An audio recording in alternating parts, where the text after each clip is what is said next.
Di Jember, antrean SPBU bukan hanya panjang, tapi cukup mengerikan. Orang pingsan, warga ribut, ada juga yang mendorong motornya hingga puluhan kilometer. BBM langka, sekolah diliburkan, pegawai Pemkab Jember WFH. Itulah yang terjadi di Jember. Aktivitas lumpuh hingga warga juga frustasi. Apa yang sebenarnya terjadi di Jember? Kenapa BBM bisa langka seperti ini? Di video blog Akom Merangkum ini kita akan membahas tentang penyebabnya, apa yang terjadi hingga dampaknya terkait BBM yang langka ini. Mari simak selengkapnya di blog Akom Merangkum.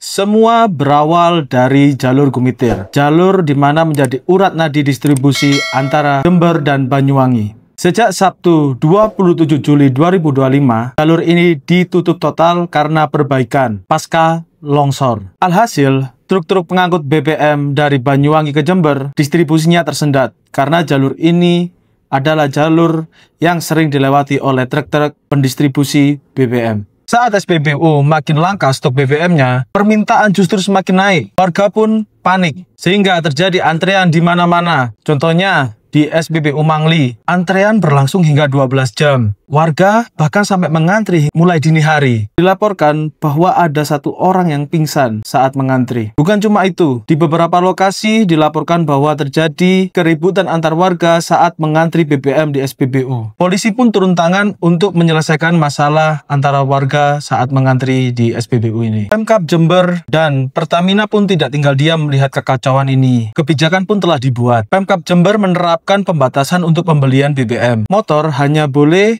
membeli maksimal 50.000 per hari. Sementara mobil pribadi dibatasi hanya 150.000 per hari. Terus alasannya mengapa kok Pemkab Jember dan Pertamina membuat kebijakan tersebut? Hal ini untuk membatasi konsumsi BBM di Jember selama jalur Gumitir ini terputus. Dan supaya distribusi lebih merata. Tapi tetap, meskipun kebijakan ini telah diterapkan, stok BBM masih belum cukup untuk memenuhi seluruh kebutuhan warga Jember. Dan antrean pun tetap membludak di mana-mana. Tak hanya itu, Bupati Jember Gus Fawait memastikan bahwa pendistribusian BBM dari Malang, Solo, dan Surabaya akan segera datang. Hal ini untuk mengantisipasi kelangkaan BBM di sejumlah SPBU di Jember. Dia menyebut pendistribusian BBM di SPBU itu akan dilakukan pada malam hari, agar bisa langsung diisi ke tiap-tiap SPBU yang saat ini sedang kosong. Tapi tetap saja, pendistribusian BBM ke tiap SPBU ini membutuhkan waktu. Bongkar muat cukup memakan waktu yang lama, sehingga proses pengisian tangki di tiap SPBU adalah bukan proses yang instan. Kondisi pun makin darurat. Akhirnya, Gus Fawait mengeluarkan surat edaran atau SE. Isinya, sekolah dasar dan SMP diperbolehkan untuk belajar secara daring di rumah. Sampai kapan? Sampai situasi kembali normal. Langkah ini diambil untuk mengurangi aktivitas kendaraan pribadi antar jemput sekolah, sehingga konsumsi BBM warga Jember pun berkurang dan bisa meredam antrian BBM di setiap SPBU di Jember. Sementara dari pihak Pertamina memastikan bahwa saat ini pendistribusian masih berlangsung untuk menuju ke Jember. Tapi memang ada kendala karena jalur Gumitir yang saat ini sedang dalam perbaikan. Pertamina mencatat bahwa saat ini telah terjadi panik buying di antara warga Jember karena warga takut kehabisan sehingga mereka menyetok BBM sebanyak-banyaknya. Kini mungkin kiriman BBM mulai berdatangan. Antrean di beberapa SPBU pun mulai terurai. Tapi kejadian ini adalah alarm penting untuk kita semua bahwa sistem distribusi BBM kita ini masih sangat rapuh. Karena dengan satu jalur yang tertutup, pasokan BBM satu kota pun terganggu dan lumpuh. Dan di saat krisis seperti ini yang perlu dilakukan adalah tenang, tertib, dan saling membantu. Itulah penjelasan tentang kelangkaan BBM di Jember. Jangan lupa subscribe, komentar, dan juga like dan sebarkan video ini ke keluargamu. Sampai jumpa lagi di blog Akom Merangkum.